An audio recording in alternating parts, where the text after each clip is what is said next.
the mudroom. The source of so many people's frustrations because you have typically very tight bottlenecks. In this case, they sort of had the opposite problem. The mudroom had a massive dance floor with no apparent purpose. So when we started to talk with this family about reconfiguring their kitchen, I said, let's get your mudroom down to a manageable size. We changed the traffic pattern in this family kitchen from going straight into the kitchen off the mudroom and having the view into all of the clutter that mudrooms contain.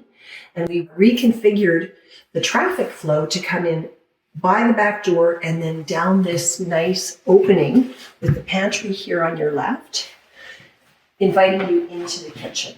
What that does is contain the mess back there in the mudroom, as well as the dog dishes and the dog food and all of those things that go along with having our furry friends.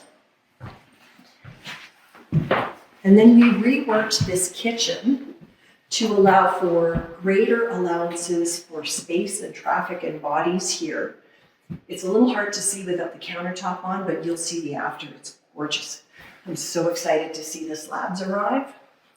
A much better sized fridge for a busy family. And rework the cabinetry, adding lots of drawers on slides with soft close so that teenagers in the kitchen won't bang around.